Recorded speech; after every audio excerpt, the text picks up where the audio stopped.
Published 1730 EDT, the 9th of September 2017. Updated 1902 EDT, the 9th of September 2017. The organization that have usurped even the IOC as the most venal body in sport, the organization who have consistently failed to reform themselves, and the organization who awarded the 2022 World Cup to Qatar opened disciplinary proceedings against Dele Alli last week for joking around with her teammate. Alli did not hurt anybody. He did not go into a tackle two-footed or studs up. He did that once before for Spurs against Gent in the Europa League last February and got a red card for it. He deserved it too. It was such a shocker. He could have got 2 reds. No one defended him then.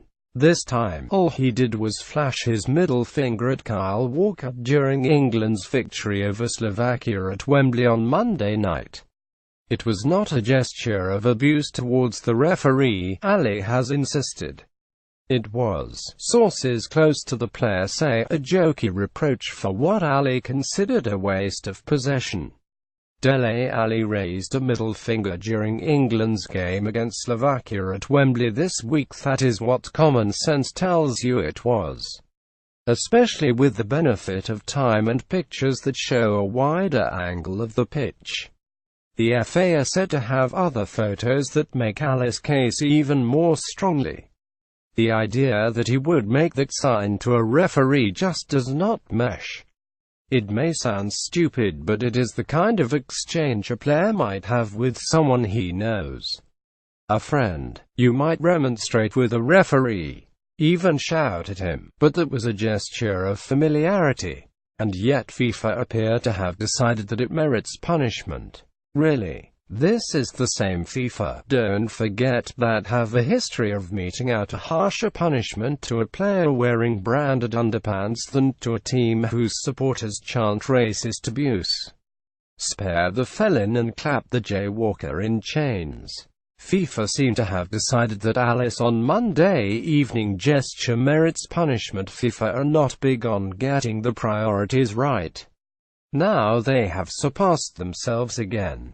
There is a wider issue here, too, that goes beyond the insufferable, power-crazed idiosyncrasies of the game's governing body. It concerns the 1950s standards to which we hold the young men who populate our football teams in the second decade of the 21st century. I have never bought into the idea that footballers should be role models for our kids, by the way. Parents should be the role models for the kids, not Ali or Wayne Rooney. Looking to footballers for moral guidance is as absurd as looking to film stars or musicians. It is a way of abrogating responsibility. It is enough that Ali is probably the most talented English player we have at the moment. In terms of technique, he is certainly the best. He has the best touch, the best awareness of space, the best movement off the ball. He is the jewel in England's rather battered crown. But he is also a man who had to fight his way out of a difficult, chaotic childhood. He was raised, according to Mike Dove, head of the MK Dons youth system, without a traditional support mechanism. In the end, he forged his own path to adulthood without his parents. He is still only 21 and we expect him to act like a choir boy. The game is a middle-class plaything now and FIFA police it accordingly. Showing a teammate the middle finger during a game is not ideal. But it is hardly shocking either. It was playful. It was everyday. The FA believe they have enough evidence to suggest the gesture was directed at Walker. It was the same when Rooney swore into a television camera during a game against West Ham in 2011.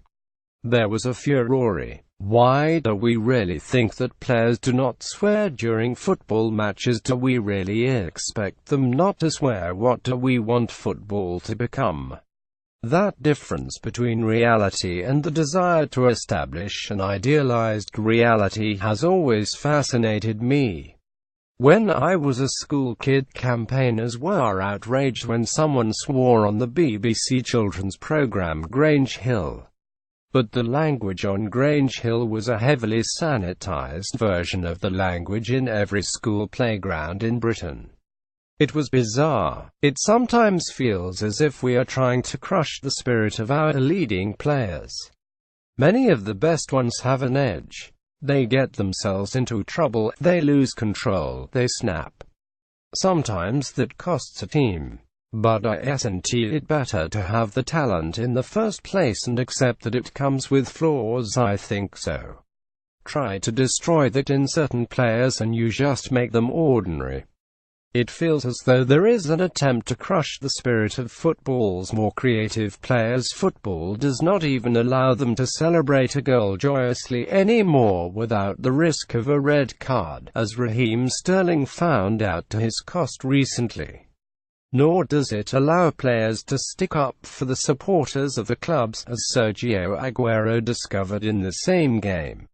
Does football want its footballers to be like characters from The Truman Show, cleansed of sin and real feeling? Does it want lobotomized, smiley, happy people as fans and media? We crave individuality and dissension and maverick talent. At FIFA, they distrust those things deeply. They seek conformity, and players like Ali hate conformity. That is what makes them special.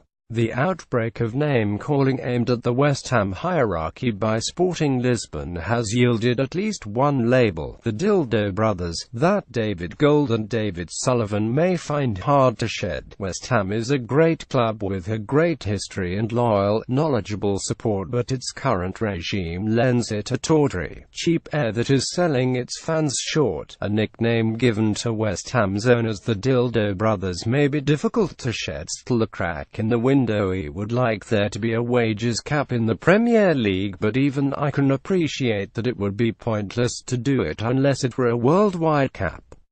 To impose it unilaterally would leave our teams at a huge competitive disadvantage.